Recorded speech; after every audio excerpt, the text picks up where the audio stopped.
surprised I know what idealization means? Yeah. Me too. I have no idea how it got in there. It all starts with just one thing. Get to know your local beekeeper. You can make sure they don't use chemicals in the hive, that they only sell surplus honey, plus locally produced honeys have a smaller carbon footprint. Find tips and more at onethingus.com. What's your one thing? I'm Amy Lawrence, and I'm up late, always, after hours hanging out with you on CBS Sports Radio. Check it out, 2 a.m. Eastern, 11 p.m. Pacific. Look at that. The Hendersons are getting a new fence. Who cares? They're swingers. I want a new fence. That's it. We're never having sex again. Need a home loan fast?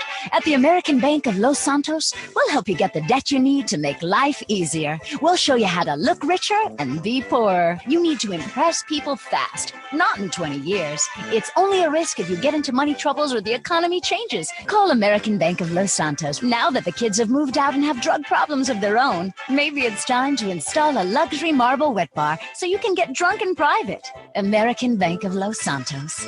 Why worry about tomorrow if you look inadequate today? Armchair. Good morning. Good morning. Good morning. Good morning. Good morning, y'all. Get your morning started off right. Weekdays with the Armchair Quarterbacks, riding shotgun with you wherever you're heading. Good morning. Good morning. Hello, and how are you? Early in the morning, I say good morning. Hello, and how are you? Armchair. Make sure to keep it locked in here on Armchair Quarterback Radio. We're not one-trick ponies. We cover the entire NFL, past and present. 3rd down and 6 at the 9. And Bo Jackson to the 20 and out in front. And only one man to beat and easily can't run him down. He had the angle, but there goes Bo. And nobody catches Bo. Touchdown. Dion. Back when he started and turns the corner into Giant territory and leave it to Dion to break it open for a touchdown. What a run! Dion comes in as a receiver. Sanders. And they're going his way, but there's double coverage, and somehow Dion is able to beat the coverage. Intercepted by Sanders. Can he score again? Yep. There he goes, Deion Sanders, 71 yards. And so for Dion tonight, a 59-yard punt return for a TD, a 55-yard pass reception, a 39-yard punt return, and a 71-yard interception return. Quiet, we're on the air. A wise guy, huh?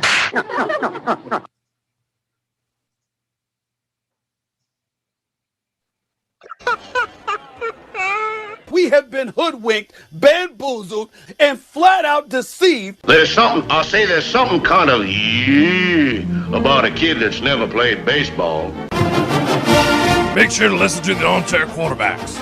Good enough for us down here in the bayou. Go Tigers and the Armchair Quarterbacks. It's morning. Yes, and what a lovely morning. Good morning. Good morning. We've talked the whole night through. Good morning. Good morning to you.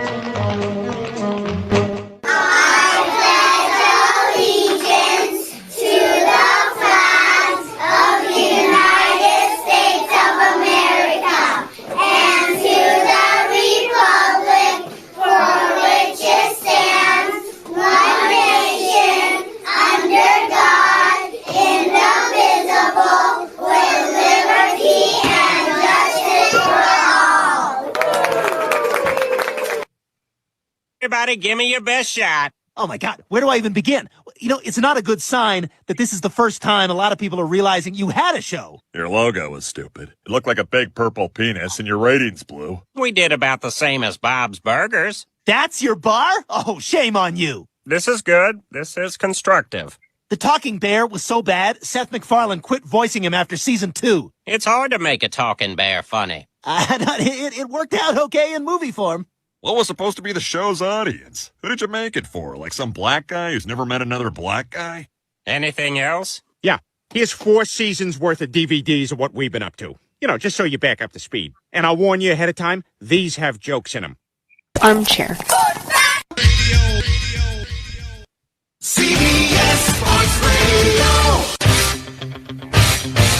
You're listening to the Armchair Quarterbacks on CBS Sports Radio, #1 sports station. Good morning, and this is your Armchair Quarterbacks Sports Flash. Former NFL quarterback, former Heisman Trophy winner, and former minor league baseball player Tim Tebow wants back into the NFL. Tim Tebow recently worked out with the Jacksonville Jaguars as a tight end. Tebow had reached out to the team and requested a tryout, switching to tight end, a move that many thought would have extended his NFL career many moons ago. Tebow, now 33, hasn't played in the league since 2012 with the New York Jets. He appeared in 12 games, making 2 starts at quarterback. The National Football League draft continues tonight, 7 p.m. Eastern to about midnight. You'll get rounds 2 and 3. Rounds 4 through 7 hit the airwaves on Saturday afternoon. Major League Baseball has a full weekend ahead of us and some great matchups, starting with the Phillies and Mets. They begin 7:05 Eastern tonight. It's Marcus Stroman versus Chase Anderson. More NL East play has the Marlins versus the Nationals. That game will be played in D.C. The Braves head to the Blue Jays in Dunedin, Florida. Cubs and Reds get going at 7:10 Eastern. The Tampa Bay Rays host the Houston Astros, a rematch of last year's ALCS. The Dodgers come east to Milwaukee, Kansas City at Minnesota, and what is arguably the series of the weekend, San Francisco is at San Diego. On the hardwood, NBA TV, you got a doubleheader tonight. Trailblazers at the Nets, 8 p.m. tip. And at 10:30 Eastern, Sacramento is at the Lakers. We got a short slate in the NHL tonight. They hit the ice at 7 Eastern, Winnipeg at Montreal. 9 o'clock, you got San Jose at Colorado. And at 10 o'clock, 2 games, Vegas at Arizona, and the Kings are at the Ducks. In college baseball, you got some good ones this weekend. Troy is at number 20 Florida State at 6 Eastern. Number 7 Louisville is at Clemson. And Miami takes on Boston College at 7. In the Southeastern Conference, the big series of the weekend, the number 2 Vanderbilt Commodores travel to Gainesville to take on the number 14 Gators. Number 4 Tennessee is at home against Kentucky. 13th ranked South Carolina is at number 19 Ole Miss. And the Mississippi State Bulldogs, 6th in the land, they host Texas A&M. You're looking for something outside your comfort zone, 3 p.m. Eastern. On Friday, number 15 Charlotte is at number 25 Old Dominion. And that's your Armchair Quarterback Sports Flash. Stay tuned for more of the Armchair Quarterbacks radio show and YouTube Live. Please like, subscribe, and share our show today. The Armchair Quarterbacks, your first choice for sports talk live from the First Coast.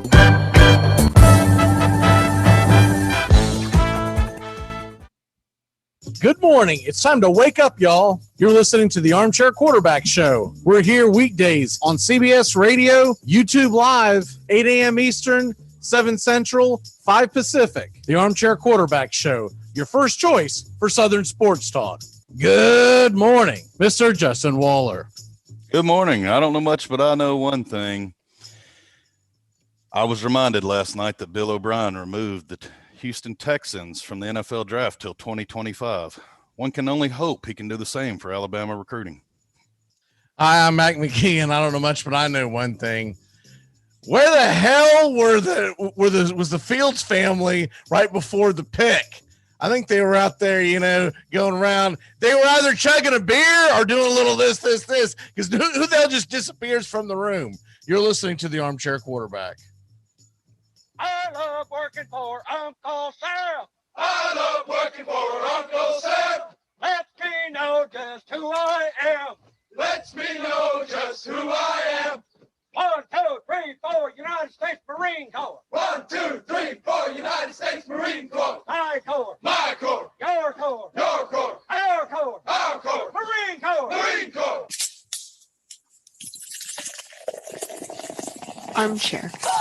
Community Access Channel. He's the armchair quarterback. He's full of beer and he's full of snacks. The all-American man. Yeah, howdy, hi, top Top of the morning to you. Welcome to the Armchair Quarterback Radio Show. Mac McGee sitting alongside Justin Waller, and Tony Agolini's with us today. Tony, how the hell are you, sir? Hey, boys, I'm doing well. How are you guys? I'm doing fine. It's sitting here in Trevorville now. Justin, how are you? Doing good. I didn't know if y'all were going to call it Tigerville instead of Jaguars. I mean, I didn't know what was going on with this Clemson infatuation, but I'm doing great, Mac. I mean, neither one of them can tackle Derrick Henry, so Titans are still looking good. Tony, did you go out for the draft or did you stay in? No, we went out to eat before the draft, but we watched it at the house. I knew I wasn't going to make it past probably the halfway point or so we just watched it at the house. You could have heard a pin drop in a local bar when ETN was drafted because everyone was like, okay, he's good, but do we need a running back over the 35 other needs that we need right now? I don't know if I hate the pick because the one thing that I had to, after I thought about it and kind of processed it, I was like, we all believe that James Robinson is a great running back, but maybe he doesn't fit Urban Meyer's scheme. And maybe that has something to do with this. And maybe either they're planning on trying to trade James Robinson down the road, or they just don't think James Robinson can do everything that Urban Meyer wants him to do. So that's the reasoning for it. I was expecting like Elijah Moore, some kind of a receiver, or I thought they were going to go lineman, whether offensive or defensive line. They need help across the board. I was shocked that the Jaguars went with a running back with the second pick. Tony, what say you? So I woke up to the news because I made it. I went to bed after Mac Jones, but was reviewing stuff tonight. I thought I was fine with it because I like ETN. I think he's a really good back. I think people and Pete Prisco is one of the national guys, and he's been preaching this for years. Like, never take a running back in the first round, and it's a waste of time and all that stuff. So if they took him with the first pick tonight, I don't think anybody would balk. But since this was a first rounder, but looking at what I think they had on their board, I think everybody that they would have picked at the slot where they took ETN is still there, and they can take any of those guys. They can take the receiver from Mississippi, they can take that safety from TCU that they like, or they can go offensive line. So I think that's the biggest thing. I don't think it's an indictment on James Robinson. I mean, you got to have two good running backs in the NFL to be an elite team. I think the odd man out is probably going to be Carlos Hyde. I think they were just trying to get a year out of him anyway. James Robinson was great last year. I want to see what he can do moving forward. But out of the three running backs, I think Hyde is the one they'll have three this year. And then after that, I don't think Hyde has a long-term future here. I think he's like 30, 31 years old. So I think that running back room will be just fine. And I think they'll go defense maybe with that first pick and tonight. And at some point they got to find a tight end or a couple more offensive linemen as well. They've got two picks tonight, so we'll see what happens. They could go Elijah Moore with their very first pick and get that receiver they desperately need. I'm not convinced. Any of those three guys I'm fine with. This I would either go Elijah Moore or Trevor Moehrig from TCU. They're big on him, the safety. Tevin Jenkins at Oklahoma State is probably where they'll go, or Christian Barmore, I would think, offensive or defensive line. But it wouldn't shock me to see Elijah Moore go. Justin, Tennessee gets the guy that we wanted. Are you excited? I'm excited about it. I thought it's where they would go if I think he's a steal. I really medically thought he would. Yeah, as long as he's healthy and he's back, there's no doubt that everybody agrees he's a top 10 pick and most likely would have been the first corner. It would have been between him and Horn, and it just come down to personal preference at that point. But opting out in 2020, the ACL in 17, the revisited back surgery in the 1st of March to clean up that, there's a lot of question marks. And this organization has a lot they have to prove. You know, you took the gamble. Just run through them real quick. I mean, they've been up and down, and you don't have a lot of your first-round picks left on this roster. Conklin's gone on, Jackson's gone on, Corey Davis has gone on. You have a fold in Isaiah Wilson last year, and then you had the one that panned out with Simmons. You better hope you did it again, because if not, then wow, the temperature of the water is going to be boiling hot up here in Nashville. But I thought it was I got to jump in the Jaguars. I told you I thought Urban would do something. He didn't go as boneheaded as I wanted him to do, but that was an interesting pick, especially when his own word says, he got a third down back with his second first-round pick. I didn't know that was what you do with your first-round pick was to draft third-round backs, but when you're bringing in elite talent to help on the offensive side of the ball like Tim Tebow, why not? I mean, you go running back, you make Trevor Lawrence feel comfortable, and you just hope you're not behind in games and your running back can actually run the football. So I really like it. I'm surprised that they didn't go offensive line, especially when you spent $14 million franchise tag on Cam Robinson that blocked no one last year, that maybe you would shore up your line and put a little depth. But, hey, I wish Joey was on with me. We're loving this pick. Colts and Titans fans enjoyed it. We slept well, just like Tony last night, because he didn't know. I think it would be overstating it to call him a third-round pick. I mean, he's a late first-round, early. I said third down back. Oh, third down back. That was Urban's words, not mine. He's a third down back. That was a weird quote last night. I thought you said third-round pick. I'm sorry. To Justin's point, there wasn't an offensive lineman taken after the Jaguars took ETN, so it's not like anybody came off the board. So if they do want to go offensive line, anybody that they wanted is still there. True. I just with Newsome there and Bateman, I just really thought that the wide receiver issue get Chark some help out there. I think I really thought would be the way that they would go. You get Lawrence a new flashy toy. Now maybe they're going to convert ETN to a wide receiver, and you're going to put Robinson and you're going to have ETN out there and work him in the slot. I mean, we've seen that Urban likes to be creative, and I have no doubt that he's going to come in and do something unique. So maybe this plays right to it. And hey, shame on me for laughing at him, and you guys get the laughs. But sitting here this morning, I'm feeling pretty good about the pick. I like it. I was afraid they might take Kadarius Toney at that spot, and the biggest reason I was afraid is that's a high spot to pick a guy who might get like 4 or 5 touches a game. That's essentially what they did do, though. They drafted a Kadarius Toney type. I think you didn't get your early reach on a Florida Gator. That seems to be the common consensus the past few years out of Jags fans. So at least you dodged that bullet, man. A friend of mine said it's great. With this draft, you knew there was no chance the Jaguars were going to trade up to, take some reach on some, one hit wonder Florida defensive lineman. So at least you had that going for us.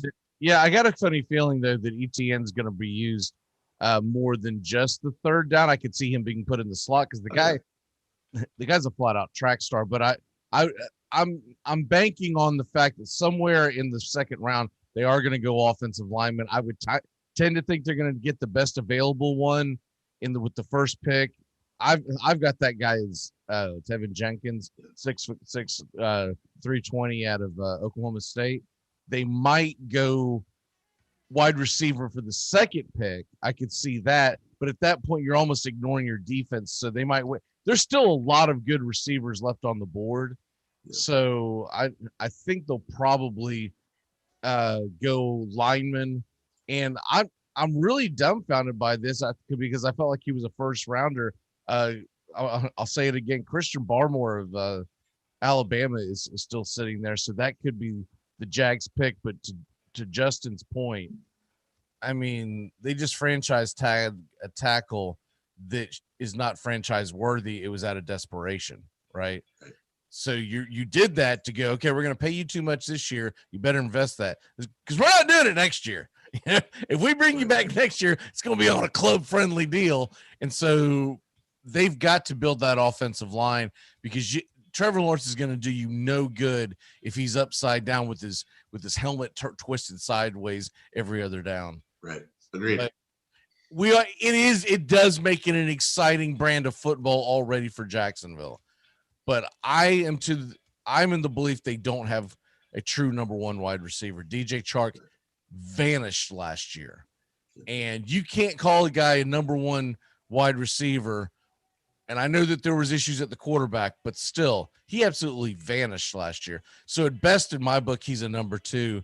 And I don't think there's necessarily a number one receiver out there. Elijah Moore's only 5'10". He's more of a guy that you would expect to put it at the 2 or the slot. There's some other, intriguing guys like a Terrence Marshall that that may very well still be there at the 45th pick, but will they just absolutely ignore the offensive or defensive line and go after a receiver in the second round? I have a hard time believing that that's what they'll do. Let's go ahead and shift gears real quick, and then we'll get back to the draft chair at the bottom of the hour. Tony, the Gators are in the middle of a season where they're ranked 14th in the country, and they are hosting the Vanderbilt Commodores, ranked number 2 in the land. How excited are you for this series? Are you going, by the way? Yeah, we're not going tonight. We're going tomorrow. So we'll see Leiter and we'll see Tommy Mace for Florida. Yeah, pretty exciting. I mean, it's a swing. It's another one of those like swing series for us. I mean, if we could somehow sweep Vanderbilt, all of a sudden we're in first place in the East, I believe.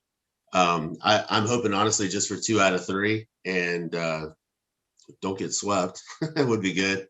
But yeah, it should be fun down there. Rocker versus Alamon tonight.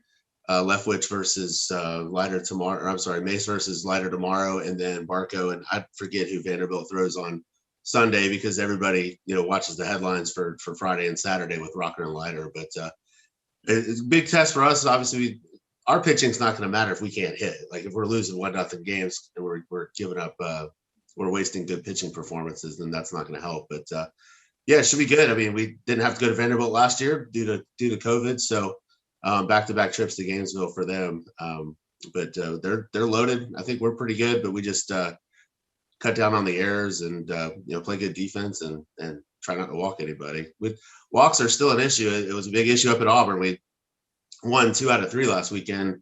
Really wanted to sweep there because Auburn's just okay.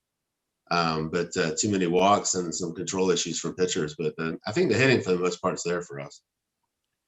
That game is it 7:00 Eastern? Is that when? Yeah, we're going to the only one that's streaming is Saturday. The rest, I don't know what tonight's on. It might be SEC Network, and then I think maybe ESPN. Yeah, tonight is actually ESPNU. So. Yeah, ESPNU tonight, and then Sunday's on something. But at least it's on regular cable. You don't have to stream it. So. Right. So tonight, people will be able to get that game tomorrow. Obviously, ESPN's ate up with the draft. Tomorrow afternoon, so I don't even know if they're doing college baseball on any of the networks, so you would have to stream all of those. The game tomorrow, is that an afternoon game, I assume, or is it it's at night, and then I think Sunday's at 3. 6:30. Okay, yes, 6:30 tomorrow night, and then Sunday, yes, 3:00 on ESPN2. So that's about as big as it gets in college baseball, being on ESPN2 when it's not playoff time. Yeah, big series for us. There's only I think like 4 SEC weekends left, so not a ton of time. But this would be good to really make up some ground. I didn't even know that there was that many. I was thinking we were coming down to the last 2 or 3 series. Okay, I think I want to say there's 4. I think we go to Kentucky, host Georgia. So are they not starting the tournament till June, essentially? No, maybe there's 3 after this one. It's Vanderbilt. We go to Kentucky. We play Georgia at home, and then we go to Arkansas. I think is the last weekend. It looks like Tennessee is off this week. They played Kentucky this weekend, I think. Is that right, Justin? They were playing last night. They were playing last night, but I don't see them on. You know why? Because I'm on Sunday. That's why. Okay. Yeah, that's a Thursday through Saturday. Right, exactly. They got rained on last night. I don't know if they finished that game or not. I'll look it up real quick. I was so engulfed by the draft. Like I barely even watched much of the Braves game. I had to fight to get one television on the Braves Cubs game at the place that we were at. And 6:30 tonight, Tennessee and Kentucky. And when I saw that they were rolling Bryce Wilson out there for a 4th inning, I was like, this game is over. Like what the hell? I mean, we might as well just have forfeited the damn game than to come up with the game plan that Snicker went with last night.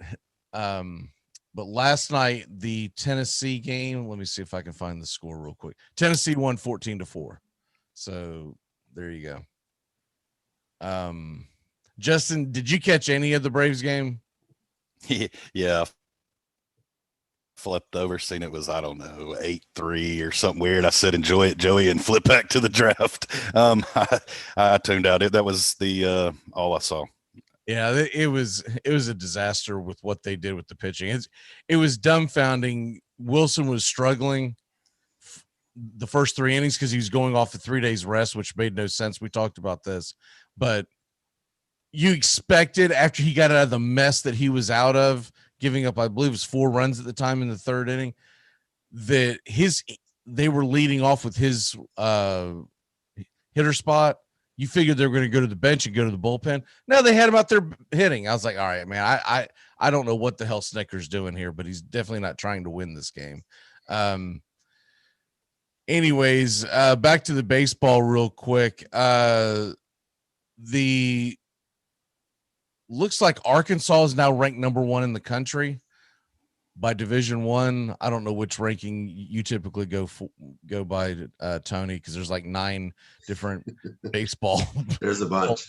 For a sport that doesn't get a lot of eyeballs, there sure are a lot of damn polls. Right. But I always go by the D1 baseball one. They're ranked number 1 in the country. I have not a chance to watch Arkansas baseball. Are they legitimately that good? Yeah, I think so. I mean, they've been in that spot for a little while now. They're kind of alternating with Vanderbilt. If someone's better than Vanderbilt, I want to see them play. I just haven't seen them. Yeah, I haven't seen them up against a big opponent, so I haven't tuned in yet.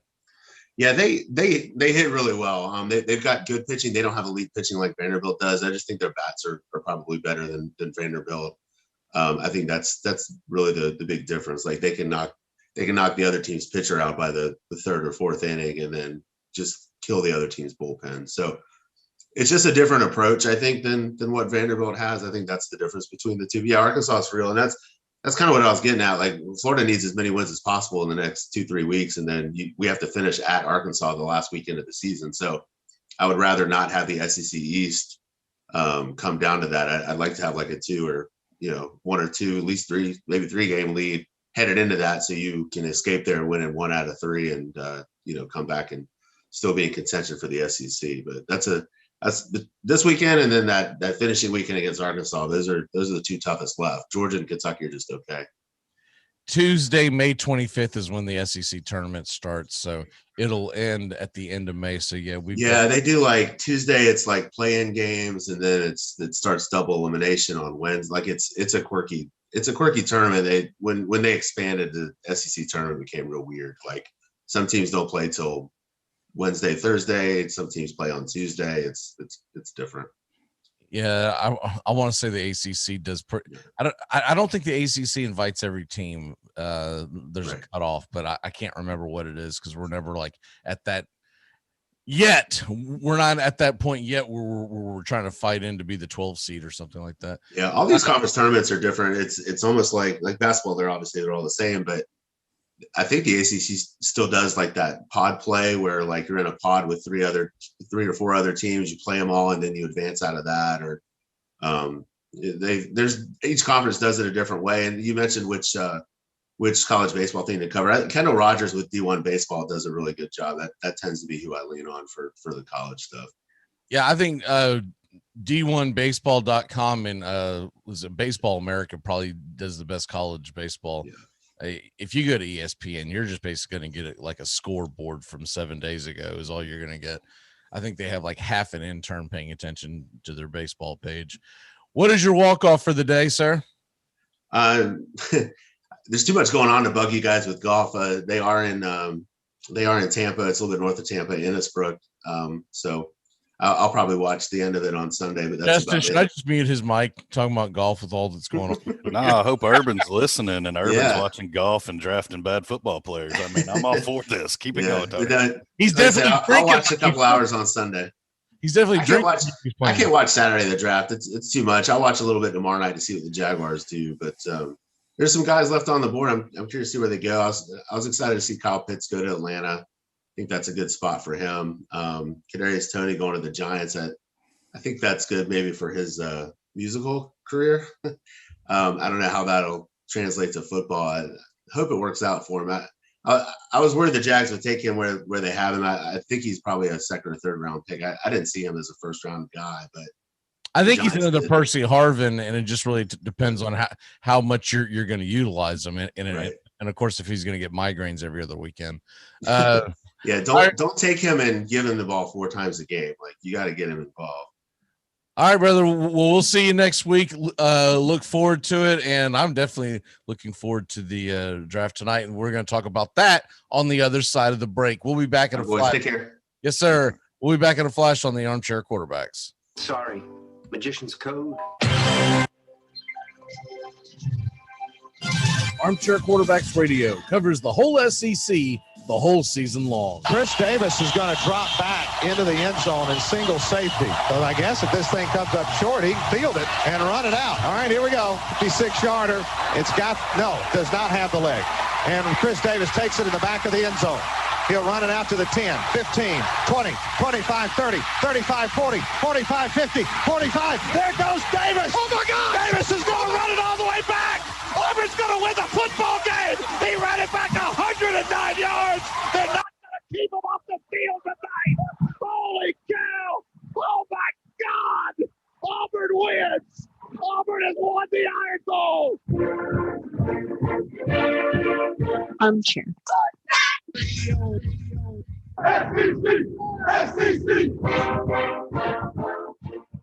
You are so going to end up in porno. It's important to remember the value of taking time for ourselves to do the things that help us grow and explore, like learning something new. And now with the Great Courses Plus, it's never been easier to experience the joys of learning. The Great Courses Plus offers thousands of streaming videos that cover hundreds of fascinating topics, from World War II to choosing the perfect wine. You can even take a course on the U.S. government or dealing with stress and anxiety.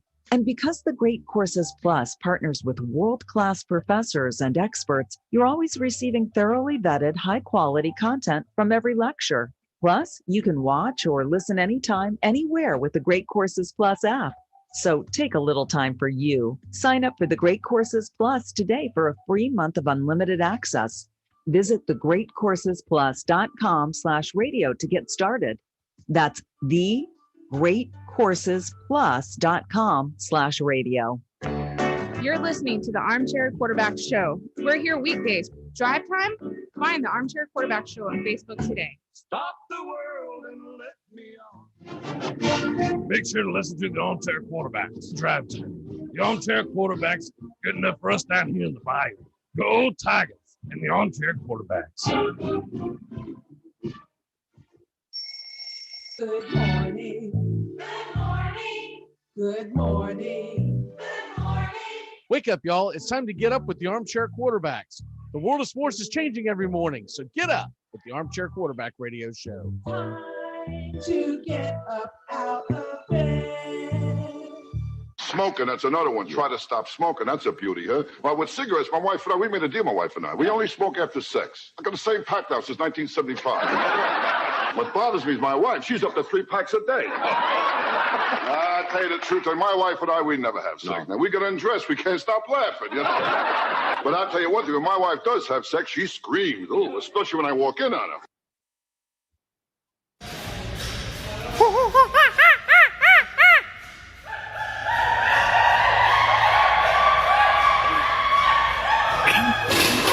Armchair.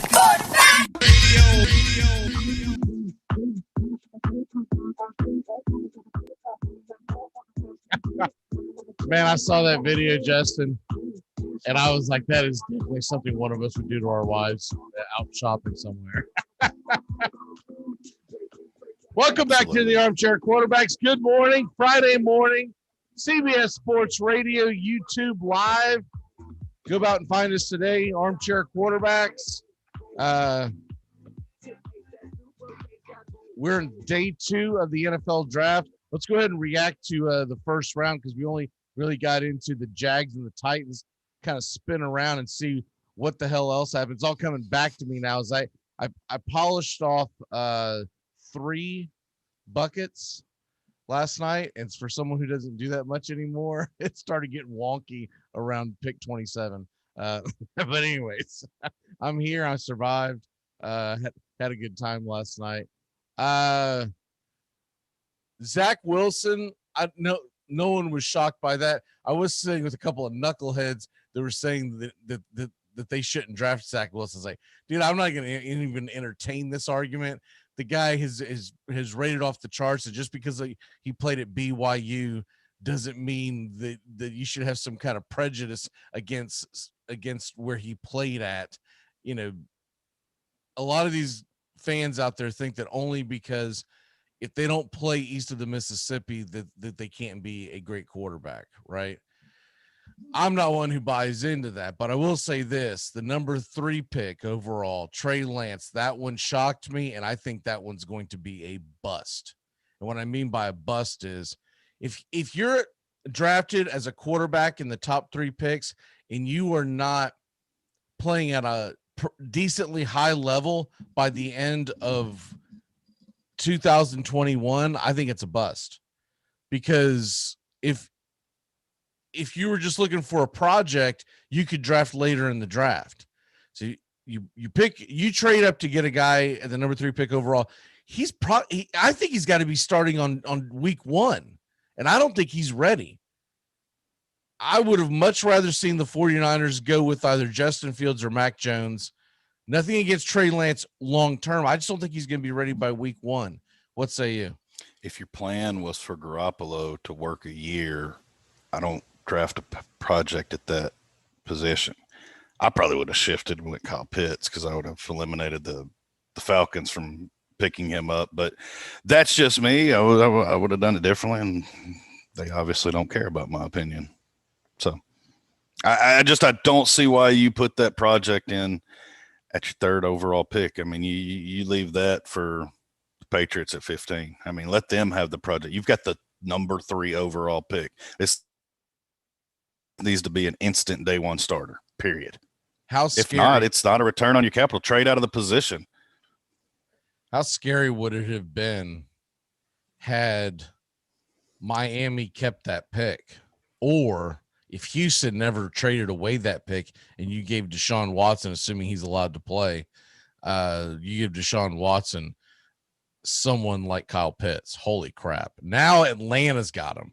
I don't think Atlanta fans know what they have yet. And as a former Titans fan, or not former Titans fan, as a Titans fan, and I didn't like the Jaguars draft that much. Calm down. Like, screw this, man. Go Bengals. After having Arthur Smith here and seeing what he's done with, Delaney Walker, and then moving on to Johnny Smith and everybody that's been in between them two, and just seeing how he gets the production out of that, I wouldn't be surprised if one of the Carolina backs comes off first of the 2nd round here, and he's – I'm telling you, he's building him an offensive weapon. And don't sleep on Matty Ice down there. Look at the weapons he now has. Yeah, Matty Ice is what, 36, right? Yeah. So look, they add Mike Davis out of the backfield from Carolina. They've still got Ridley and Julio. If you give him weapons, I still think you can push that sun up in the sky just a little bit more for Matty Ice. I don't think his career is quite over yet, especially when you give him toys to play with.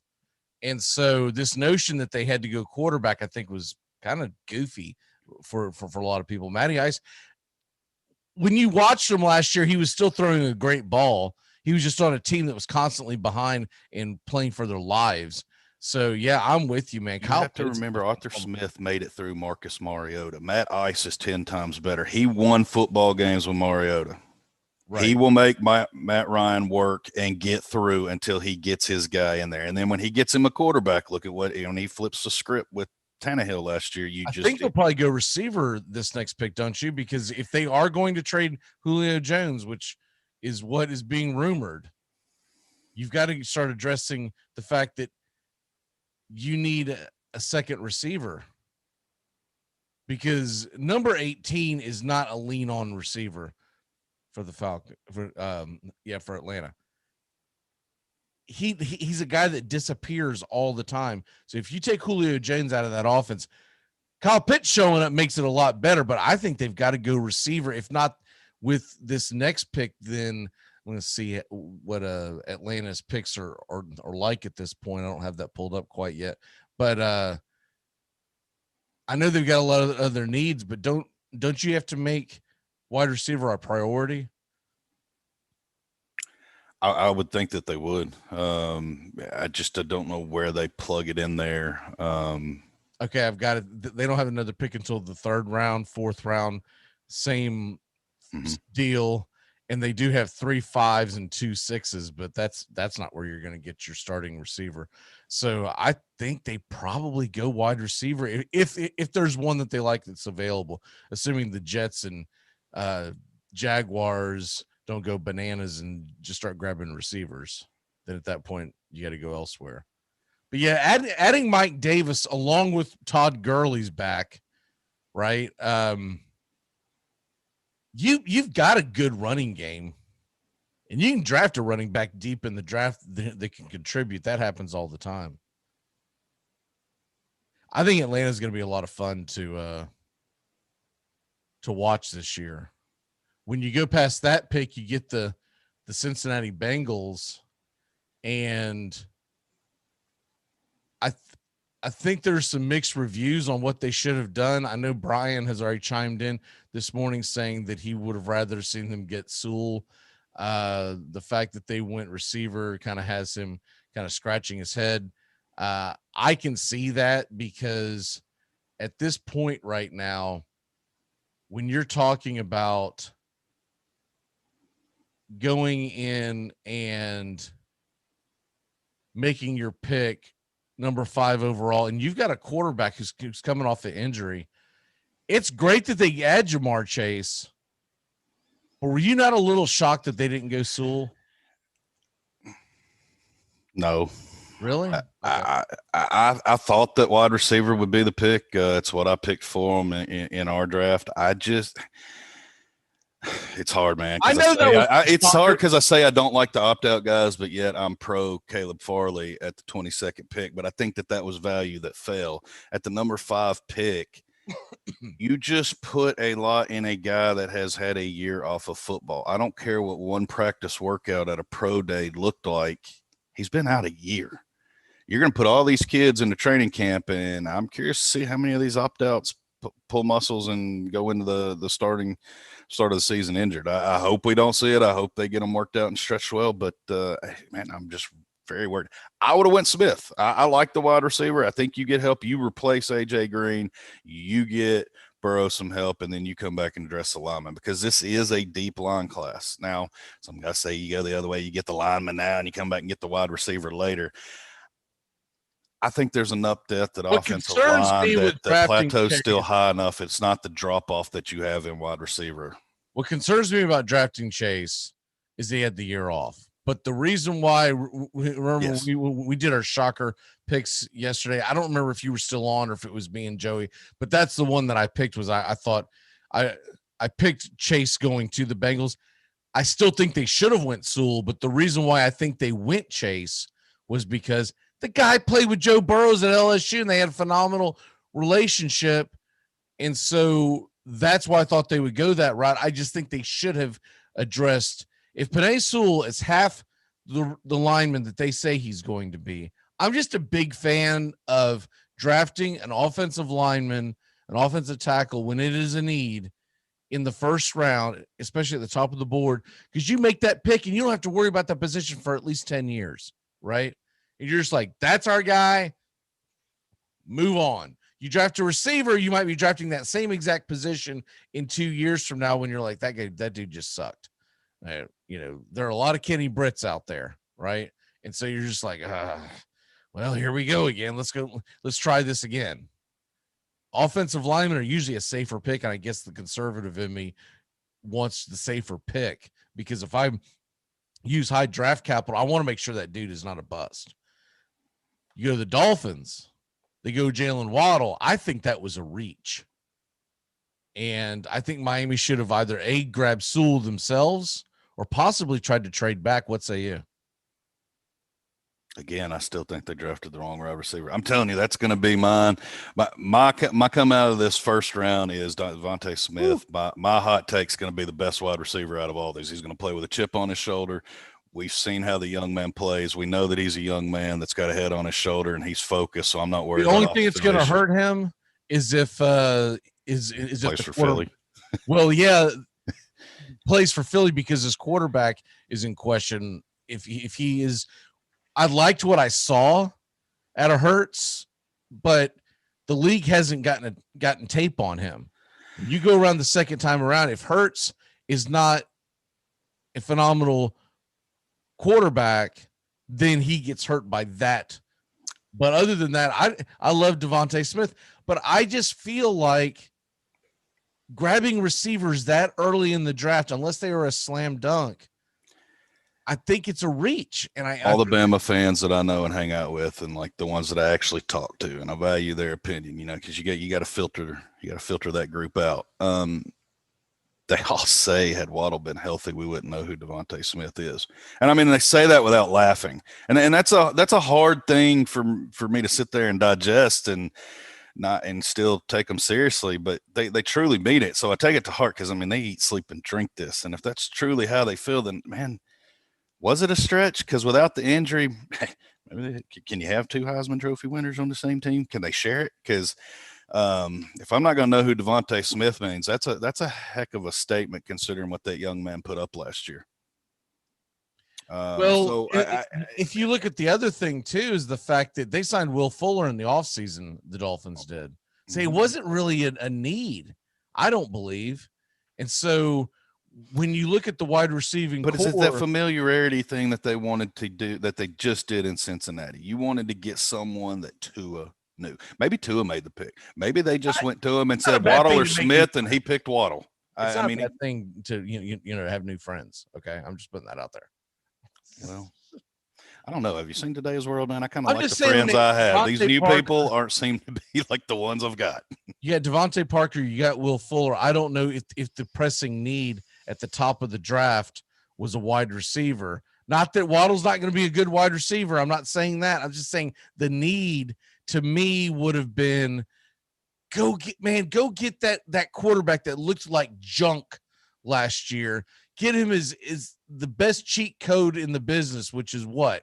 A phenomenal offensive line. If you can stand back there and eat a sandwich while you're throwing the ball, you're going to look a lot better than if you're running for your life. And so that's my reasoning behind it. I get it that I'm not necessarily right, but at this point, I just believe that you go and build that offensive line when you have a young quarterback. And I'm a little surprised that that Sewell fell to number 7 at Detroit.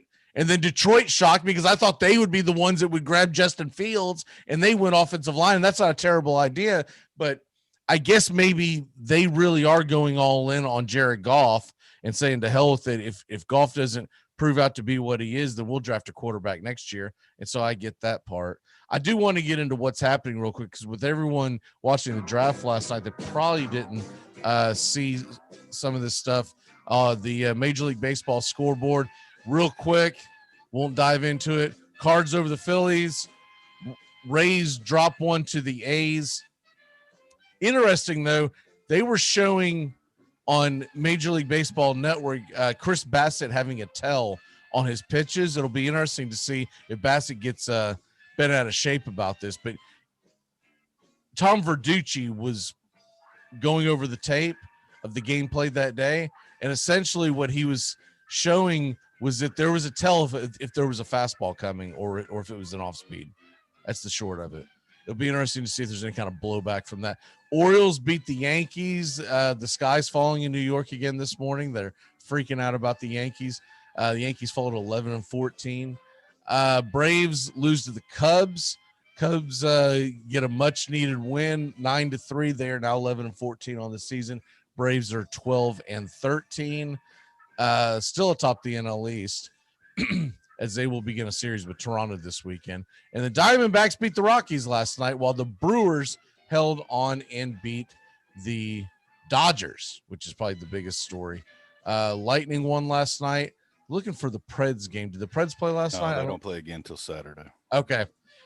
So they needed that win by Tampa Bay. So thank you, Lightning. We appreciate what you do. Islanders over the Rangers. Man, the Rangers are just thrown in the towel at this point. Panthers get a big win at the Blackhawks, which is that's huge too, because they're playing for first place, and us Preds fans are really watching, because I'd lots rather have a matchup of Preds Panthers and have a fighting chance, because Carolina Hurricanes, man, Panthers just have nothing, or Preds have nothing for them. Bruins over the Sabres. Other games of interest: Penguins won, Maple Leafs won. Man, Maple Leafs are playing really good hockey right now. Blues over the Wild. Well, I mean, they are beating up Canadian teams. Come down here where we play your sport better. And in the NBA, you have the Mavs winning. The Nets did get a win last night at the Pacers, and Kevin Durant went for 42 points. So I guess he's healthy. And Timberwolves upset the Warriors, and that's not helping the Warriors' chances to try to make the playoffs. And that'll put a pin in what's happening in the world of sports. Let's get back into the National Football League draft. I got a question for you, and I'm chomping at the bit. So we got to make sure we get to the Cowboys-Eagles trade before we get off here. So let's do it now. What in the world was Jerry thinking? Why do you let the Eagles jump up and grab a guy that you can't cover? I mean, what in the world were you thinking? But I will say this. They still got their guy. They got their guy, and they gained draft capital. So I don't gained pick 84 in the third round. And I don't know if you were following last night with them buckets, but we had 7 picks right. And one of them, it was kind of funny. That was one pick that was involved in a trade, and we still got right. So that's awesome to be able to do that. And we did it with no trades. Hey, I thought we did pretty good. And we had a lot of late round correct picks as well. So those are harder to pull off. Yeah. Micah Parsons to the Cowboys, that guy's a beast. He's going to be the steal of the draft, in my opinion, because when the dust settles, I think Micah Parsons will be one of the 3 or 4 best players in this draft, and he went number 12 overall. It's not a huge steal, but I still think it's a big deal. It's a steal considering you got your player plus an extra third-round pick from your in-division opponent. I just don't like them letting them jump up and go grab Devonte Smith. Yeah, you don't normally see division opponents trade within each other, and they did, and it was so weird to see that. It was also incredible move by the Bears to jump up to number 11, making the trade with the Giants. The Giants said, you know, we think our guy's going to be there, so we don't mind dropping down. And Fields goes to Chicago, and I think that's going to be an interesting. It's going to be it'll be set up for them, right? They've got a good running game. They've got Allen Robinson. You probably see them try to go out and get 1 or 2 toys with the rest of the draft here. But did you like that? Man, I'm lost for words on Fields because I don't know. Because I would rather have Fields than Andy Dalton. I know that much. I don't want to go to 2021 going, Andy Dalton's our guy. He was, but I mean, why didn't I just take Trask next round? You know, I'm still not completely sold because a lot of this hype comes off the Clemson game where he got his injection and come back out. Well, I mean, he didn't even know what he was getting, and I mean, heck. Anybody could look good with an injection. You might give me one in the side, and I might come out and throw for 300 yards. Never know. So I don't know, man. You put it on that performance. I think there was a little bit of extra there. I don't know. I don't have the same feeling I have as Haskins, where I just didn't think Haskins was the guy there. I'm not saying it's that. I think the kid's got elite talent. I think he's got a good arm. I'm just not 100% that style quarterback transitions well and is going to play out long term in the NFL. I don't know that was the move for the Bears, but we'll see.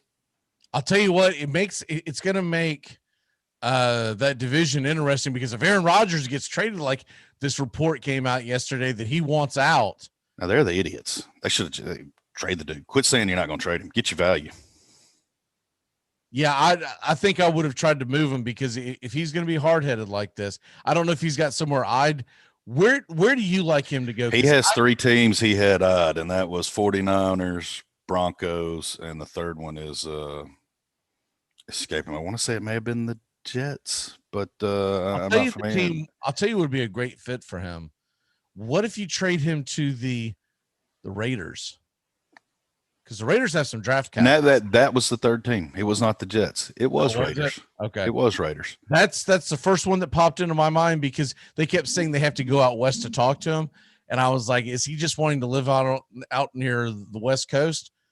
And so I started going through my head. Okay, well, what teams out on the left coast really need a quarterback? And the first one jumped out to me. Dude, John Gruden would just be foaming at the mouth to get some Aaron Rodgers. And it would not shock me if that trade went down today. They still have a lot of draft capital this year, but they would also trade for next year. And you could trade and you can make Derek Carr a part of that trade going back to Green Bay, and Carr would be the starter-ish with Jordan Love ready to take over the reins as soon as he's caught up to speed and LaFleur believes that he's the guy. He's not going to just start Love just to start him to prove a point. You want to make sure the guy's ready, right? Is Matt LaFleur the new Adam Gase? Let's just go ahead and let's dissect this. I'll tell you one thing. I definitely think he outsmarted himself. When that draft happened last year, we talked about this. How do you make that pick when you need so many other positions? Mainly you needed a wide receiver. They didn't draft one at all.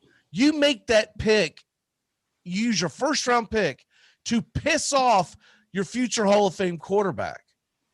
And I don't want to hear, well, we're building for the future. I'm going to be here long term. You could draft a quarterback much deeper in the draft and cultivate him. Jordan Love was not going to start next in 2020, regardless of the situation. How dare you draft someone that basically a guy is still, I know you wouldn't necessarily say he's in his prime, but he did just win the damn MVP. So it's not like he's, ready to, quite ready for the rocking chair yet. The LaFleur and the Packers brought this upon themselves. If I'm the general manager last year, I'm like, wait a minute, what are you doing? Oh, we want to draft a quarterback. No, not with the first round pick. We need receivers. We need all kinds of other things. We don't need something. We already have one of the best in the league at that position. That's what we draft. It's dumb. It would be like the equivalent of the Tennessee Titans going through the last year of a contract with Derrick Henry, and they go out and they draft Najee Harris, right? What are you doing? Just trying to push the guy out the door? Makes absolutely no sense. Well, I mean, that's that LaFleur motto, or you just draft the guy and don't use him. I mean, that's what he does. So why not piss off your MVP, Hall of Fame quarterback, and send him down the road? I just don't know why you made a ruckus before that, because I think you had the best time to sell high last night. I think you could have talked Urban into at least answering a phone call. But I think the 49ers there, we know they were offering. There's no telling what they would have gave up. And Urban doesn't want a prima donna quarterback who's set in his ways at age 35, 36, whatever the hell he is, when he can bring in Trevor Lawrence and make him the quarterback he wants him to be. Whether Trevor Lawrence ends up being that great quarterback or not, this is Urban's shot. It's his one shot that he believes. I've read all kinds of things down here in Jacksonville. It's his one shot to do it his way, so to speak. It's the reason why he never entertained the NFL before. He said all along when he was hired that this was the place and this was the only place that he was coming to because of the situation that he likes the area first. He loves Jacksonville, not far from Gainesville where he coached. But the other thing is he's got so much draft capital he wants to build a Well, and that's why you have the conversation with the Jaguars, not because I think Urban Meyer's going to do it, but because it puts the incentive on everybody else and it makes them pucker up. So the Jets and the two teams that we know he wants to go to, the Broncos and which I think had the 9th overall pick, and then you had the 49ers at 3. You tell me right then and there were quarterbacks on the field, there were different options that you couldn't have made something and got your best haul last night for Aaron, and you didn't do it. I think you might have been able to make a move for the 49ers. I think you could have been able to make a move. Maybe with the Jets. It depends on Aaron Rodgers to the Jets feels right because you could put a superstar in New York City. You might have been able to swing something with the Giants too. What if the Giants give up Daniel Jones, their first round pick, and other draft capital to bring in Aaron Rodgers? That could have been a thing. Aaron Rodgers wants to be on a big stage. I don't think he wants to go to a small market. He wants to be on a big stage, and that's why Vegas jumped out at me. I was like, man, if you talk about a guy that would just you know who made me cringe at the bottom of the list that just didn't make a move and nobody's mentioned? The Saints. Sitting there the whole time like, when does Peyton get in the mix in this? I thought they were going to make a move, and they never did. It really shocked me. And remember one of my shock picks of the draft. I still think they may draft him, but one of my shock picks of the draft was him going to Trask going to the Saints. Now that may have happened the second round, but there was so much talk about the Saints moving up, and it never happened. Yeah. What's your walk off for the day, sir? Man, it's NFL draft weekend. Want everybody to be safe, enjoy, get out, enjoy this warm sunshine, and hey. Best of luck to everybody and their teams. I'll say it again. Tighten up. All right, we're going to be back with more NFL draft in just a second. Matt Carr's on the way. You're listening to the Armchair Quarterbacks. Who in the hell is Mel Kiper in a way? I mean, here's a guy that criticizes everybody, whoever they take. He's got the answers to who you should take and who you shouldn't take. In my knowledge of him, he's never ever put on a jockstrap. He's never been a coach. He's never been a scout. He's never been an administrator. And all of a sudden, he's an expert. He's in our papers 2 days ago telling us who we have to take. We don't have to take anybody that Mel Kiper says we have to take. Mel Kiper has no more credentials to do what he's doing than my neighbor, and my neighbor's a postman. And he Armchair. CBS Sports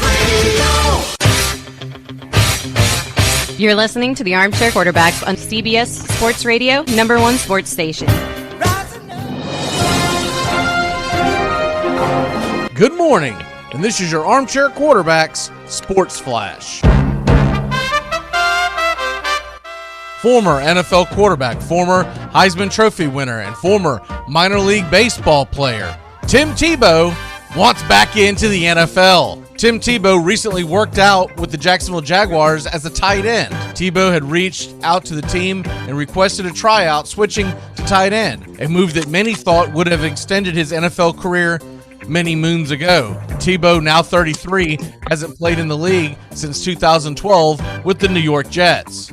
He appeared in 12 games, making 2 starts at quarterback. The National Football League draft continues tonight, 7 p.m. Eastern to about midnight.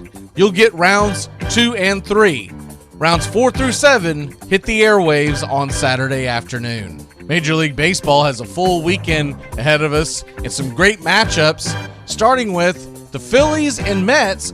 They begin 7:05 Eastern tonight. It's Marcus Stroman versus Chase Anderson. More NL East play has the Marlins versus the Nationals. That game will be played in D.C. The Braves head to the Blue Jays in Dunedin, Florida. Cubs and Reds get going at 7:10 Eastern. The Tampa Bay Rays host the Houston Astros, a rematch of last year's ALCS. The Dodgers come east to Milwaukee, Kansas City at Minnesota, and what is arguably the series of the weekend, San Francisco is at San Diego. On the hardwood, NBA TV, you got a doubleheader tonight. Trailblazers at the Nets, 8 p.m. tip. And at 10:30 Eastern, Sacramento is at the Lakers. We got a short slate in the NHL tonight. They hit the ice at 7 Eastern. Winnipeg at Montreal. 9 o'clock, you got San Jose at Colorado. And at 10 o'clock, 2 games. Vegas at Arizona, and the Kings are at the Ducks. In college baseball, you got some good ones this weekend. Troy is at number 20 Florida State at 6 Eastern. Number 7 Louisville is at Clemson. And Miami takes on Boston College at 7. In the Southeastern Conference, the big series of the weekend, the number 2 Vanderbilt Commodores travel to Gainesville to take on the number 14 Gators. Number 4 Tennessee is at home against Kentucky. 13th ranked South Carolina is at number 19 Ole Miss. And the Mississippi State Bulldogs, 6th in the land, they host Texas A&M. You're looking for something outside your comfort zone, 3 p.m. Eastern on Friday.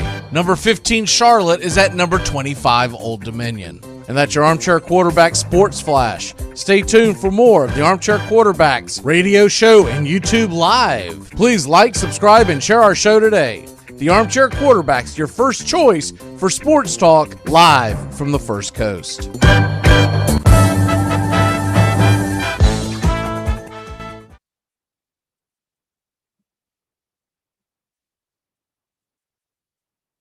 Hey, Jacksonville, winter is the perfect time to start planning for your healthy, pest-free spring lawn with True Green, America's #1 lawn care company. True Green's science-based approach and local expertise will help give your lawn the year-round care it needs to be thick and weed-free. Go to truegreen.com/radio to save 50% on your first service. Just call 866-946-5956 or go to truegreen.com/radio today and get a lawn to be proud of. This is Jim Rome. Join me in the jungle for your phone calls and the biggest names in sports. Stop by weekdays, noon until 3 Eastern, 9 to noon Pacific. Armchair. Community Access Channel. It's like people only do things because they get paid. And that's just really sad. Look, you can stay here in the big leagues and play by the rules, or you can go back to the farm club in Aurora. It's your choice. Yes. And it's the choice of a new generation. I've been hoodwinked. I've been bamboozled. Left us dead. Good morning. Welcome back here to the CBS Sports Radio. Armchair Quarterbacks on YouTube Live as well. Make sure to find our page today. We're riding around on your radio. We're riding around in your device. If you're watching the device while you're driving down the road, good luck. Don't do that. Don't try to blame us. Matt, how the hell are you today, sir? Doing good, man. Sorry to late night call you. I was just trying to send a dumb text and I hit the call button. I wasn't sure what the hell was going on. I was like, man, is there something wrong? And normally I wouldn't even be up at that time paying attention, but I was watching the end of the draft and I'd had a few beers and I was like, let's see if he wants to talk some crap. What's going on about this? I'm sitting there holding my 11-month-old feeding her, trying to text with one hand. Gotcha. And I hit the call button. And then I was like, I'll talk to you later. So you're a big Cowboys fan. Are you excited about the Micah Parsons pick? Because I think it's a phenomenal pick. I think it was good, but honestly, I thought they were going to do what they did when they got Lamb and just took the best available. That's when I texted you when they had the 10th pick last night. I was like, Devonte Smith's out there, man. I was like, why not? But I just don't know if you go another receiver after grabbing Lamb, and then of course you still have Cooper. I just don't know if that's a need. It's fun to think about having Dak Prescott have all those toys, but I don't know if it's a need. It's not a need. We needed a linebacker. I mean, Sean Lee has been in and out of the game for 10 years, so it's not. I mean, that's going to be a loss. But I pretty much thought he was retired anyway. So I mean, having a good linebacker, and like I said, he's the top 10 pick. We got him at 12, and we got a third round pick out of it. So I'll take it. Yeah, I thought it was incredible. Look, you gain draft capital and you move down a couple of spots, but you still get the guy that I thought. I know a lot of people had them drafting Surtain, so essentially drafting a defensive back, but I didn't see that as the move. I felt like that the Cowboys were sitting there. They were the one team sitting there in the top 10 that didn't have a desperate need that people were reaching for. Their need was going to fall into their lap. And I'm telling you, people are down the road, they're going to say, I cannot believe Micah Parsons fell this far. It may not be in 2021, but I guarantee you by 2024, people are going to look back at this draft and say, man, what the hell were people thinking not drafting Michael Parsons? Because the guy is an animal. Are they saying he dropped so far? And I say far, it went to number 12, but are they saying he dropped that way because he didn't play last year? Is that what their concern was, or just too much off? Essentially, but at the same token, neither did Jamar Chase. So, right. Yeah. I wouldn't necessarily hold it against a kid for not playing last year because there was so little information that was being circulated correctly that there was a lot of fear. It might have been unfounded fear about the coronavirus, but there were kids that were genuinely scared for their future. And so they kind of looked at it as, why am I going to play some truncated season in the Big Ten where they waited forever to even decide they were going to play football, right?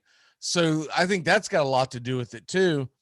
When they finally did decide to come back, what the hell did Micah Parsons miss for Penn State? Penn State was terrible last year. So right. I all think he did, him and Chase, like, they didn't hurt their draft stock really. They both went top 12. Obviously not. didn't lose value. So I mean, yeah, good for them. Yeah, I know they probably missed the game dearly and the camaraderie last year, but when it's all said and done, who knows what could have happened to them had they played? They might have gotten injured. Injured or had a bad year and went down to hell with the coronavirus. They could have torn their ACL, right? Could have really got injured. Right. There's some really good players still left on the board. Yeah. Are there any guys that you're circling that you're like, man, I hope to hell they fall? Well, I thought the Titans were going to give him last night. The Ole Miss wide receiver Elijah Moore. Yeah, I thought they were picking him last night. And they picked your buddy from VTech or wherever he's from. I still don't know who that guy is. I can't believe you didn't know who this guy was, man. He's one of the best players in the draft. That's great, and that's great. I mean, but I think my heart was so set on getting the wide out to replace Corey Davis that I thought it was going to be him, and then they picked him. I was like, who? Caleb Farley, I watched him quite a bit in his career at Virginia Tech, is watching so much ACC football. Right. Dude, the guy is a lockdown corner, and his wingspan. And one of the things that people love about him, it's not just the fact of his overall tools, right? The fact that, his size. You don't get a lot of 6'2" defensive backs out there, right? Because normally when they get that lanky, they don't have the twitch and the reaction to be able to chase someone down. So normally your defensive backs are on 5'10", 5'11". His wingspan is incredible, but what a lot of people like about him, he originally was a wide receiver at Virginia Tech. Okay. So he's got that mentality of where the ball is in the air, and he is an absolute ball hawk. I think it's a phenomenal pick. I was a little surprised he fell that far. That's who I had earmarked, but I never thought he was going to fall that far. So when people would ask me who are the Titans going to get, I said Elijah Moore most of the time because I thought Farley was going to go somewhere around. I thought he would go to the Cardinals, but the Cardinals went with an outside linebacker. I thought he might go to the Raiders. The Raiders need help in the secondary. When you're going to face Patrick Mahomes and Justin Herbert for the next decade, you might want to have someone out there who can slow him down. So I was surprised by that. Right. When he fell, I was like, oh God, now it's down to the Colts. If the Colts grab him, that secondary is already nasty enough. This is going to be a nightmare. And it wouldn't have been a bad –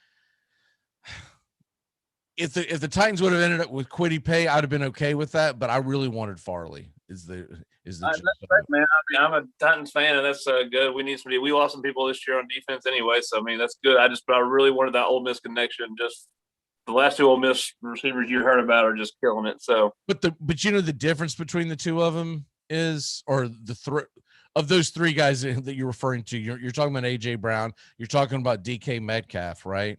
Right. Elijah Moore is not them. He's 5'10". Right. So he's more of a slot receiver. But I did watch an Ole Miss Alabama game, and I did say, "Who the hell is this guy?" And it was Elijah Moore. And this was much earlier in the season. That shootout that they had, where Yeah. Yeah. Elijah Moore is the real deal. He's going to go early in the second round. I don't know if he's necessarily the best player available, but he's definitely up there. Would you compare him to like a Cadillac Brown? Elijah Moore? I mean, just a speedster. Well, Cadillac Brown was a Okay, like the Marquise Brown. Oh, Marquise Brown. Yeah, I think he's a little more polished. Elijah Moore, to me, with his explosiveness, and I haven't really thought about like a comparable to him. But if you're going to give me, and I'd hate to say this because the guy ended up being a mental patient, but talent wise, nothing to do with the neck up. He reminds me of Antonio Brown.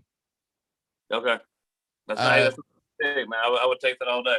Right now, we still could get him. I mean, that's gonna be a fall if he drops that far.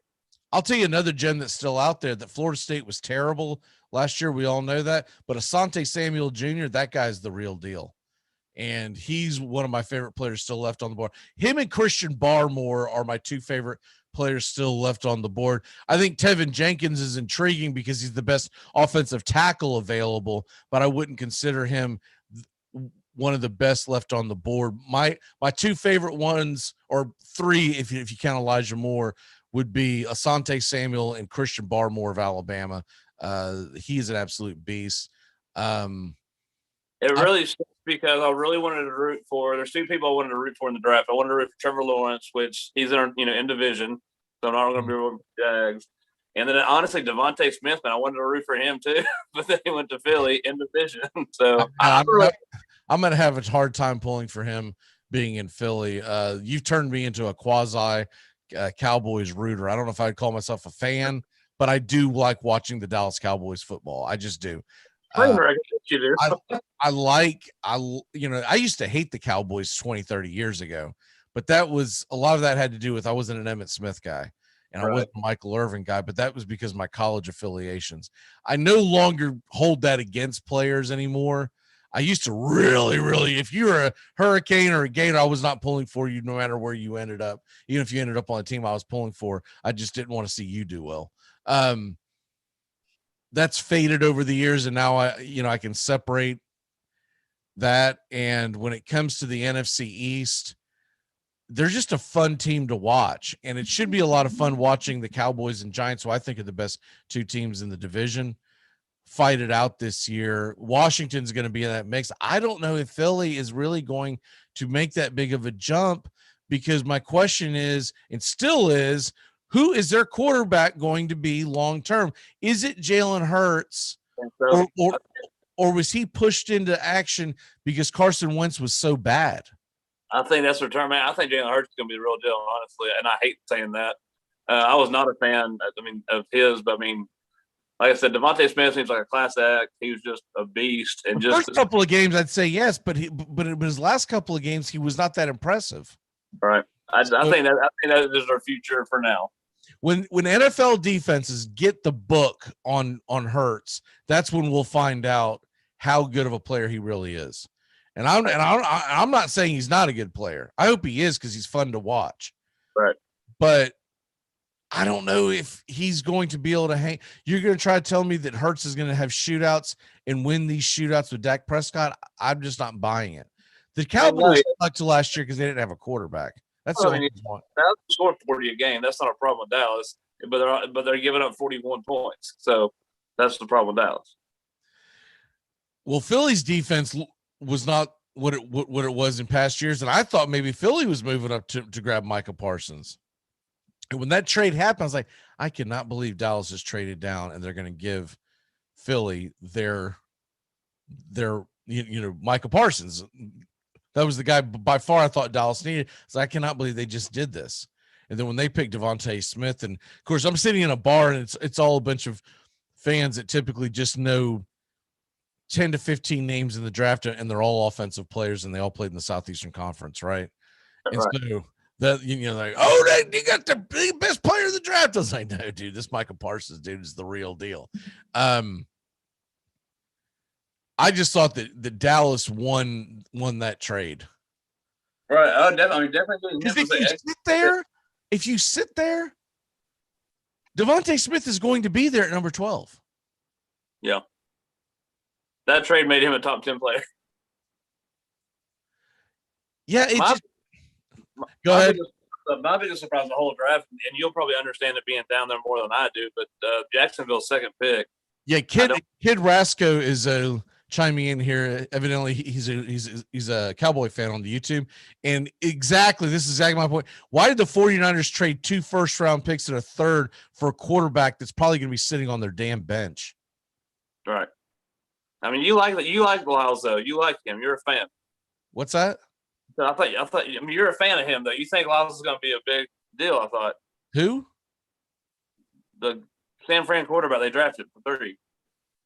Trey Lance. Trey Lance. Yeah. Oh, I thought you said Lyles. I'm going NBA. So. No. I mean, I think he could be good, but I don't think he's the third pick overall. There's no way I'm trading up that much draft capital to draft a guy that is a project. And that's I said this earlier in the show. If a guy if he's not going to be ready to start in week 1, like I believe Justin Fields will be, and I believe Trevor Lawrence will be, and I believe Zach Wilson will be. If they're not ready, if you're not ready to start, why the hell are you trading draft capital to go up and get a guy? You can always develop a guy over time. And that's why I thought that the Patriots had a steal. People are going to go back and rue the day that they allowed this to happen. ESPN went on this this big campaign to cancel Mac Jones, whatever. We won't get into that today.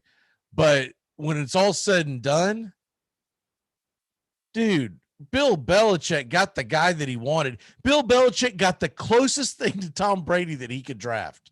A guy that is pinpoint accurate, reads defenses. That's what everyone tells you about. Well, what his strength is he's really good at decision making and reading the defenses, and he's really accurate, but he can't run. That sounds like Tom Brady to me. Mac Jones definitely not running the wishbone. I don't give a damn if he can run. He definitely had the best entrance last night. Oh, dude, was that not a march like screw everybody? I mean, I was like, what am I looking at here? That was one of the best moves because not only did he come marching in there, I can't not wait to be a Patriot, which is awesome, but he's also going in there going, you're all going to rue the day. Right. You all have second guessed me, and I'm going to be able to stick my finger in the air to you, ESPN. And I'm not talking about the number 1, right?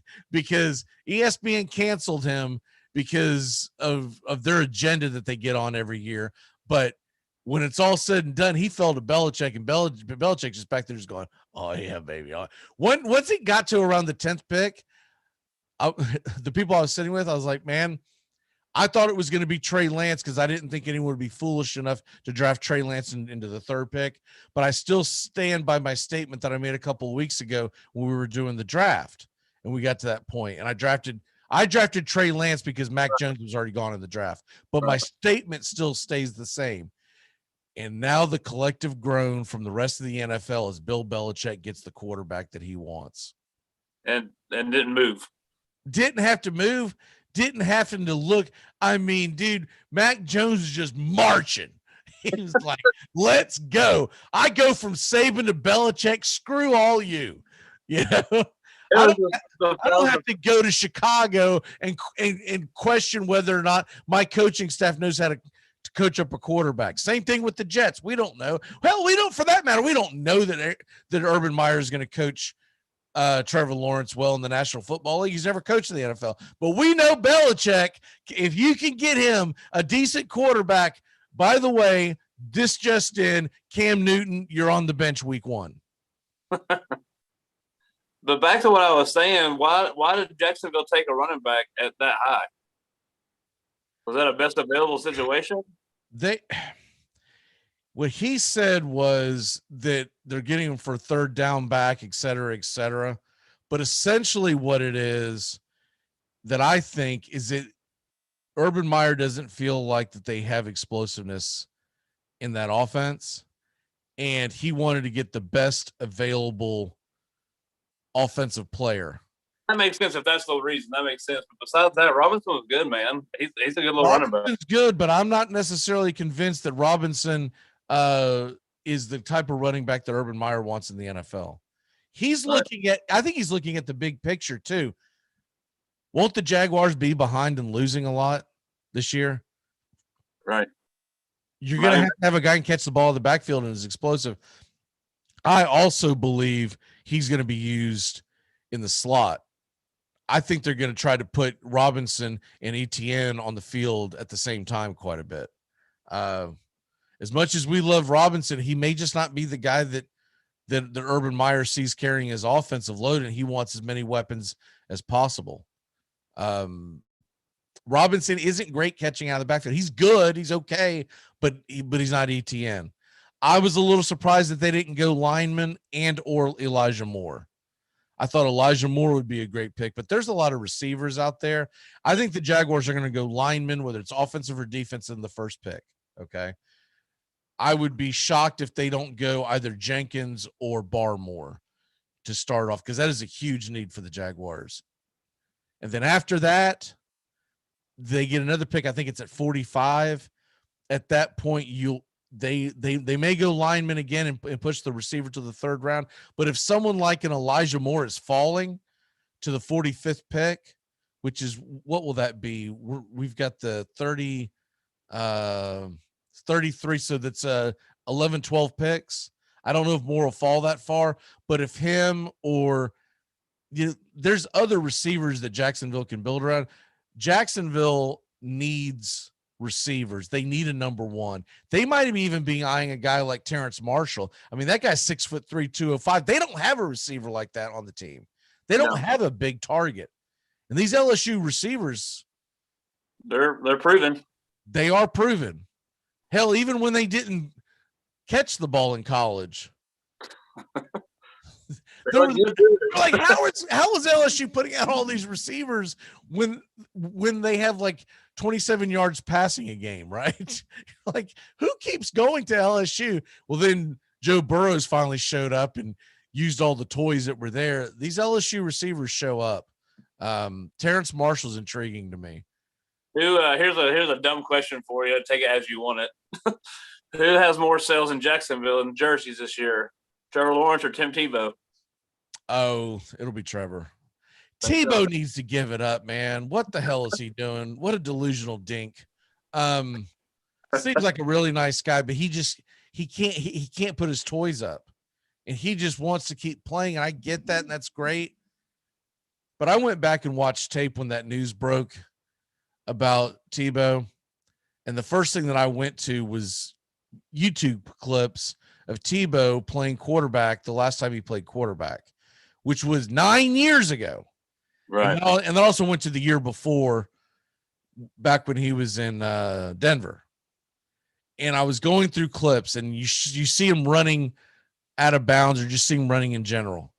Dude, he wasn't fast. He wasn't 2021 tight end fast back in 2011. Right. That was 10 years ago. I was telling Axel, I was like, it's funny is when he came in the league, people were like, hey, wrap it up. You're going to be a tight end. Just go with that. You'll be in the league for a while. And he's like, nah, I'm a quarterback. 10 years later. And 10 years later, he wants to come back and play tight end. I'm like, dude, I just don't see it. I don't see why you would sign him. I mean, dude, if you want to be involved, just go ask Urban if you can be a part of the coaching staff. You know he's going to say yes. There's no way in hell Urban's turning his back on Tim Tebow, right? I mean, apparently they live on the same street too, according to the article I was reading. They live like next door to each other. Right. So, boy, that's really close to nepotism, isn't it? If they say Tebow, oh, I wonder how you got this job. He's starting tight end, just terrible out there, getting beat up, But he goes and gets the morning coffee and rides in with the coach, so he gets a job. That's like, dude, just take your money from the SEC network, do other things, and call it a day. The SEC network's going to keep you on forever because of what you did at the University of Florida. Right. He's not the greatest broadcaster, but he's not the worst. I've heard a lot worse. You know, he comes across sometimes thinking that maybe the wires don't connect up there. That he's taking one too many hits. But at the same token, he's not terrible. I don't mind listening to Tim Tebow. So take your money and run. Who gives a damn about playing a game where you could just dude, all I see is this ending in injury from him. Out there, he's going to go out there and they're going to make the Jaguars the what's the HBO show? Hard Knocks Jacksonville. It'll just be Tim Tebow left and right. You'd watch. Oh yeah, I'd watch. I'll watch right now. Oh my God, it's time to turn back time. You're heading off to Florida? Yeah, heading to Florida here in about an hour. So got a little drive. We're staying down there for about 7 days. Okay. All right, it's time to turn back time and do our walk-offs for the day. Here we go. Man, I cannot wait for the freaking draft again tonight. Unbelievable. So many great players available. And what I like about it this year is that, you know, teams that I have of interest are actually drafting pretty quickly. Turn back time here on a Friday. All right. What do we have here on this date? On this date, 1903, the New York Yankees play their first home game. At that time, they were called the New York Highlanders, as they played at Hilltop Park in Manhattan. They beat Washington 6-2. Why were they called the Highlanders or Highlanders? Because they played up on the highland of Manhattan. They eventually changed the name to the Yankees. Its first became a moniker that was being used by sports writers. They officially changed the name about a decade later. And this is a good one. On this date, 1988, see if I can put the video up here. Pete Rose. Watch this play. Pete Rose is suspended. This is when he was coaching the Reds. This is right before he gets busted for being involved in the gambling. So who knows if he's got some skin in the game here. But Pete Rose gets ejected as he's arguing with the umpire. He claims at one point that the umpire touched his face. Video went back. People slow clipped it. Then they never showed that. But when the umpire here moves his arm, Pete Rose claims that he actually touched his face. He pushes the umpire 2 times and will be suspended for 30 days. Pete Rose is such a good guy. Birthdays.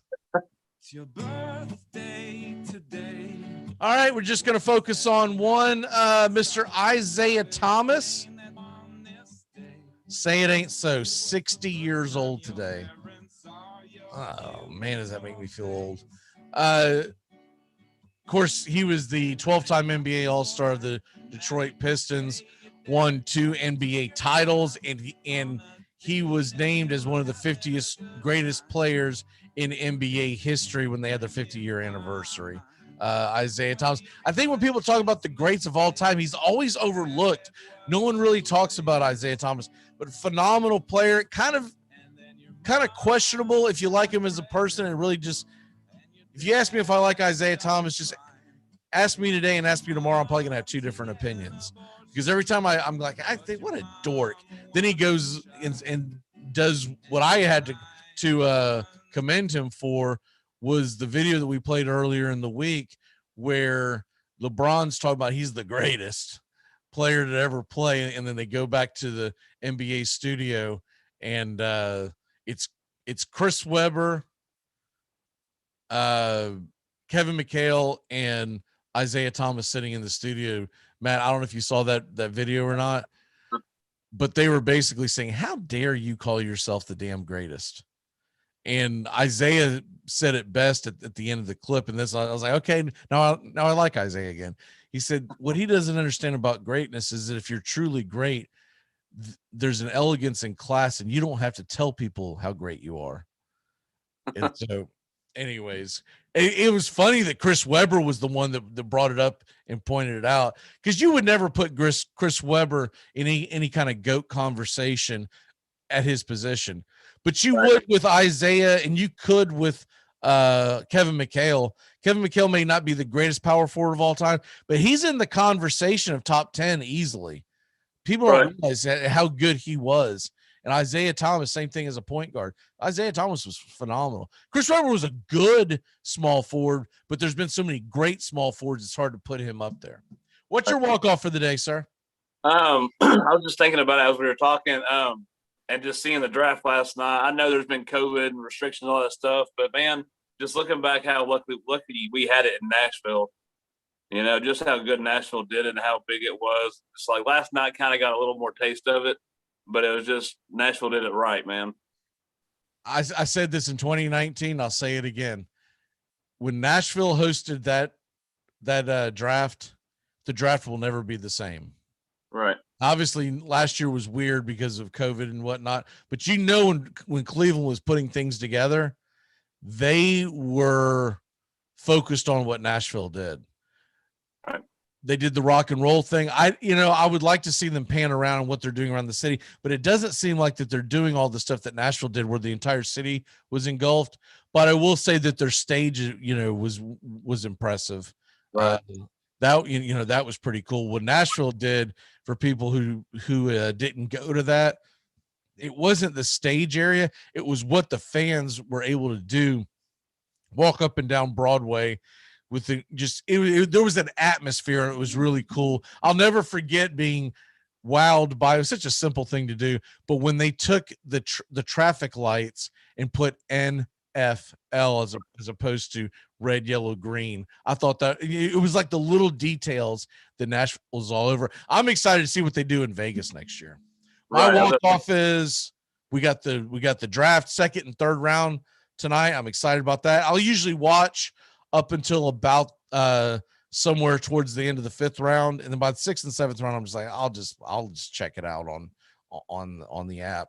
But I will be locked in tonight, and I'll be locked in. I always watch the fourth round, and I get as far as the fifth round, as far as where are the teams that I really care about and pay attention to, where are they drafting? And we've got a good weekend of Major League Baseball, but it always kind of gets pushed to the side because truly the NFL draft is one of my favorite things in the NFL and in sports in general. The NFL draft to me is just as fun as the Super Bowl because everybody's involved, and you're like, I feel like there's going to be a new sun rising over my team. every pick. And then they draft ETN, and you're like, oh man, we could have had that guy at 45. What the hell are we doing? All right, brother, have a fun time. Are you back next Friday, or are y'all gone? We're leaving that day, so we'll play it by ear. I'll catch up with you midweek and see what we're doing. But yeah, we're planning to head back next Friday. We're driving back, so. All right. Well, if we don't see you next week, we'll see you the week after. All right, man. Have a good weekend. We'll see y'all Monday. Monday, we got Justin back with us, and Red Raider Doug. We'll be reacting to the draft. Look forward to it, 8 a.m. Eastern here on YouTube Live and, of course, CBS Sports Radio.